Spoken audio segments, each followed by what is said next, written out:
Sejam todos bem-vindos ao canal Luiz Maltini, eu sou o Bu e hoje eu vou fazer um vídeo especial para vocês. Agora, roda a vinheta!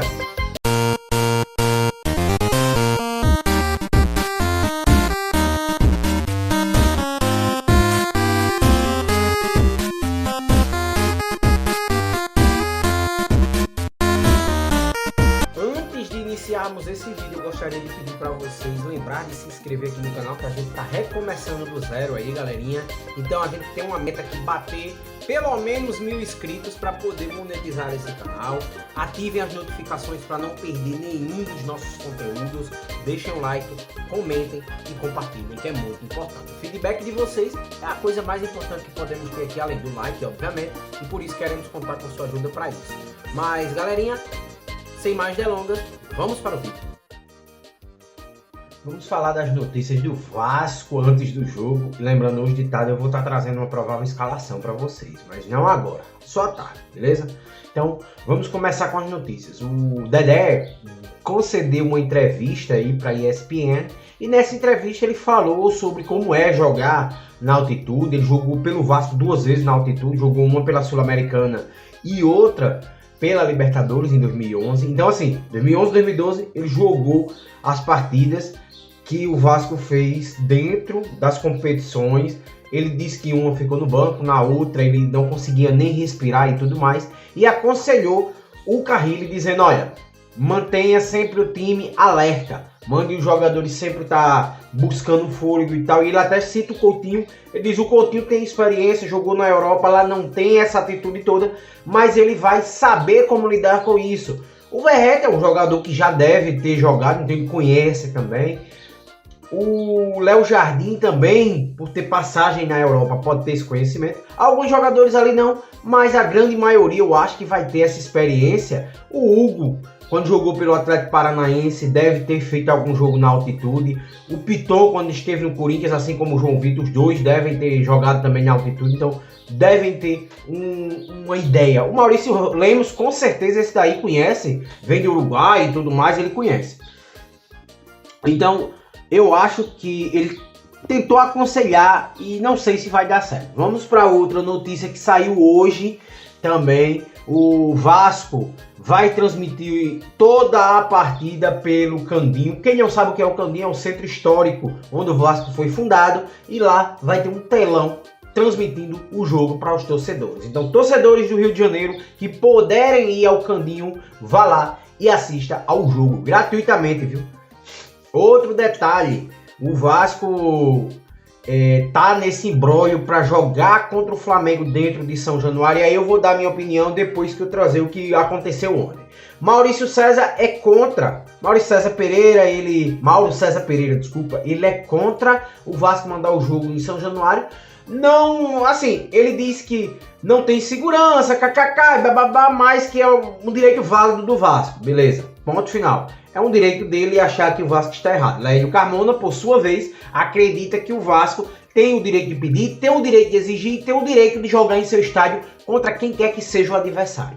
E aí eu vou me apossar de uma frase do saudoso Eurico Miranda, em que ele diz basicamente isso: só no Brasil quem não tem estádio joga competições nacionais, só no Brasil. Então, cara, sinceramente, o Vasco tem o direito de jogar em São Januário, e aí eu pergunto, a CBF tem lá regras da CBF que bloqueiam o Vasco de mandar seu jogo contra o Flamengo e o Fluminense em São Januário. Mas o Vasco manda jogo contra o Botafogo porque a CBF autoriza. Eu quero saber qual a diferença entre o clássico A, B e C. Nenhuma. A diferença é que a torcida do Flamengo é um pouco maior do que a do Fluminense e do Botafogo.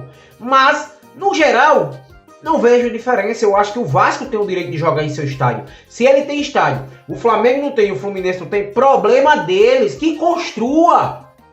Pra que se tem estádio, não é pra jogar? Uma das regras da CBF é, o time tem que ter estádio, o Flamengo não tem, e consegue jogar a competição. Aí o Vasco tem e é penalizado por ter. Por quê? São Paulo, Palmeiras, Corinthians, Santos, Internacional, Grêmio, Juventude, Sport, Náutico, Santa Cruz, Fortaleza, Ceará, Bahia, Vitória, todos os times do Brasil jogam em seus estádios, seus clássicos. Bahia e Vitória vai jogar, Se o jogo é o Bahia que manda, Fonte Nova, Vitória e Bahia no estádio Vitória. Porque só o Vasco tem que ser penalizado. Ah não, mas o Maracanã... Foda-se, desde que o Flamengo assumiu, junto com o Fluminense, a concessão do Maracanã, que eles rejeitam o Vasco jogar lá dentro. Que eles não permitem o Vasco jogar lá dentro. Que eles dizem que o Vasco não pode jogar lá dentro. E agora, não, porque São Januário não tem seguro. Que o batalhão de operações lá do Rio de Janeiro, a PM, o BEP, governador, prefeito, secretário de segurança pública do estado e do município, CBF, governo federal, foda-se, que vá lá e dê segurança ao torcedor. Se não pode dar segurança ao torcedor, não pode dar segurança ao cidadão. Se o cidadão não tem segurança para assistir um evento, ele não tem segurança durante os dias. É simples. Contrata segurança privada. A CBF recebe bilhões e não pode contratar porra de uma segurança privada? E aí o Pedrinho vai e dá uma ideia. Vamos fazer o seguinte: jogo com torcida única. Pronto, é a ideia dele. Foda-se, se lá no Maracanã vai botar torcida única também. Aí o Pedrinho tem que bater no peito e dizer: eu comprei a briga, o jogo é aqui em São Januário, torcida única. Chegar lá no Maracanã, pode botar sua torcida lá, 60 mil torcedores seu. Tô nem aí. Aqui é meu e aqui quem manda sou eu. Acabou, filho. Acabou. É tanto que aqui no final desse vídeo eu vou botar um vídeo aí, um trecho de um vídeo do Eurico falando sobre isso. Todo mundo que me conhece sabe que eu sou euriquista mesmo e acabou. E aí, velho, o Vasco não tem o direito de mandar seus jogos dentro do seu estádio? Tá de sacanagem, parceiro. Tá de sacanagem. Voltando aqui um pouquinho, agora mudando um pouco aí de assunto e indo para um assunto um pouco mais caótico. O Vasco tem uma dívida na SAF de 28 milhões de reais junto com a Fazenda. E essa dívida o Vasco sugere empenhorar patrocínio, empenhorar estádio e empenhorar também a sede náutica do Vasco, a Lagoa. Então, cara, chega a ser absurdo. Eu não tô culpando o Pedrinho, porque não foi ele que fez essa dívida. Quem fez foi a 777. A culpa é do Salgado. Eu acho que deveria, dentro do Vasco, se criar um artigo que se responsabilize o responsável e não se responsabilize o clube.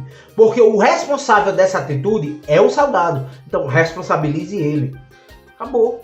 Bota o patrimônio do Salgado para se pagar isso daí, não do Vasco. O Vasco não pode botar São Januário para pagar uma dívida que foi criada pelo próprio Salgado. Ah não, mas foi a 777. Mas quem trouxe a 777 foi o Salgado. Então a dívida é dele. Ele que carque com essa dívida. Eu acho que isso seria o certo. E aí, galera, para fechar tudo isso aqui, eu acho que o torcedor tem que botar um pouquinho a mão na consciência e entender que a gente vai passar por um momento muito conturbado até o final de maio, porque são vários jogos em que a gente vai passar por isso. Lembrando que o Vasco lançou um vídeo comemorativo aí do retorno do clube a uma competição continental. E aí nesse vídeo o Vasco agradece a torcida de forma bem simbólica e pede que a torcida lote São Januário no jogo contra o Puerto Cabello. Vale lembrar que o Vasco joga hoje às 19 horas. O jogo será transmitido pela Paramount, mas é um stream da Paramount. Quem acompanha série, filme e anime conhece. Então vamos ter um pouquinho de paciência hoje e torcer. A gente só pode torcer que a gente não tá lá. Os jogadores chegaram, foram bem recebidos. Depois de treino tiraram fotos, várias coisas aconteceram. E o Vasco hoje, ele precisa vencer seu jogo. É um jogo na altitude, é um jogo complicado, é um jogo que o estádio é um caldeirão.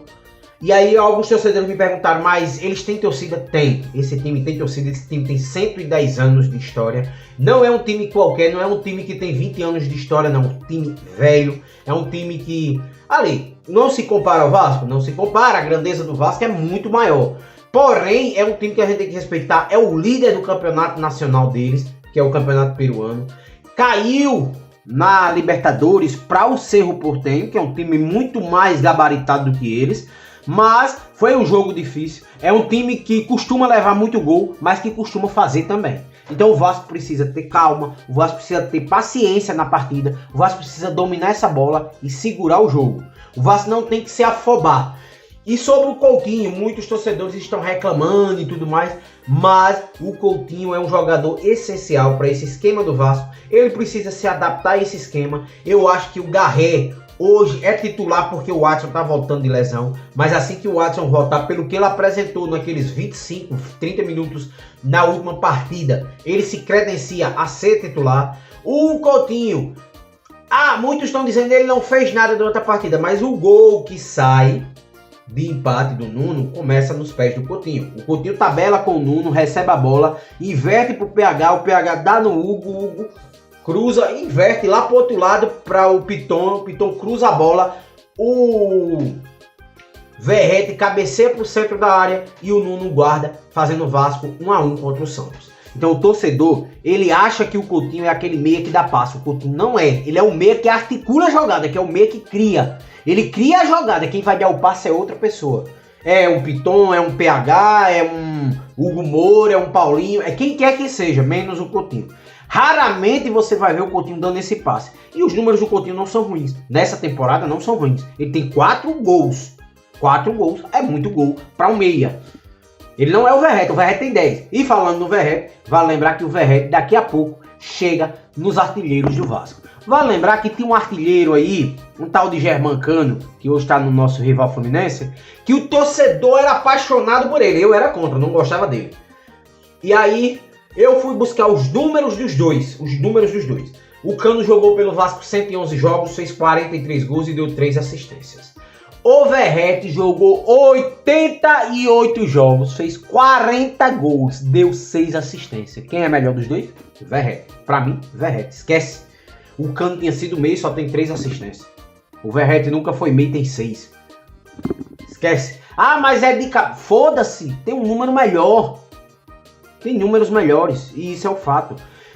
Hoje, nossa defesa precisa ser coesa, precisa ter tranquilidade. Vai faltar fôlego, mas tem que jogar com a cabeça.